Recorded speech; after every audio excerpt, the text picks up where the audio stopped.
Give me your key to tonight's game.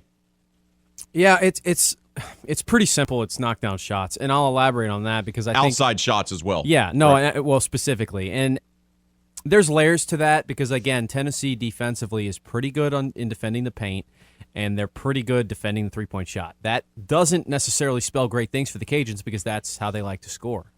But if you're able to hit a couple early and kind of, it's funny how that works, especially in college basketball. You sometimes see knee-jerk reactions from teams, and maybe that's just the fact that you've got 18 to 22-year-old kids playing.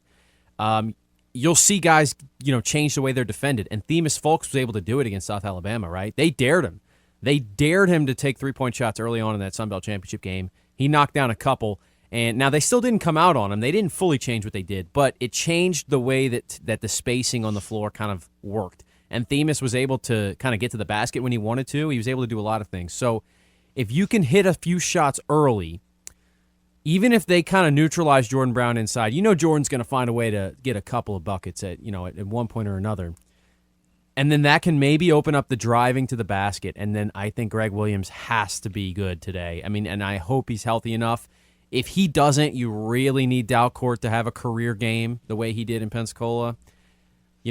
Kentrell's a guy who has kind of faded down the stretch as an offensive player simply because he's a guy who really thrives on open looks. When he kind of gets forgotten about, he doesn't miss open looks. But when he gets challenged and contested out there, he's struggled.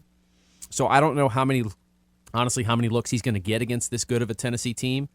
But those are kind of the keys for me is hit a couple of shots early. You have to get off to a quick start so that hopefully you can kind of change the way Tennessee feels like they have to defend you, and that can open up some things offensively for the rest of the game. You can't let Tennessee come out and get up on you like 15-5.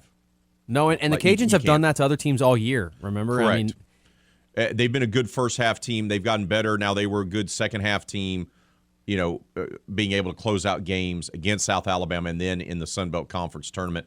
I agree with you. You're going to have one of those guards really step up and be good, like Themis was in the conference title game, where he came out of nowhere and they took away other options and he was draining shots, right? You'll need Themis to do that or Garnett, maybe Greg Williams, maybe even Kobe Julian coming off the bench. You're going to have someone, and I think probably two guys, just not one, probably two guys on the perimeter to be able to make buckets. Because they're going to try to take Jordan Brown out of the game. And we've seen teams try to take Jordan Brown out of the game, and he still finds a way to get a double-double. But I don't think you can depend on Jordan getting 30. No, he's not. You can't. And it's going to be more like an 16 and 10 kind of day, 18 and maybe 12 kind of night, right? I think that's optimistic for what the big fella can do for the Cajuns. So you're going to have to get help on the perimeter.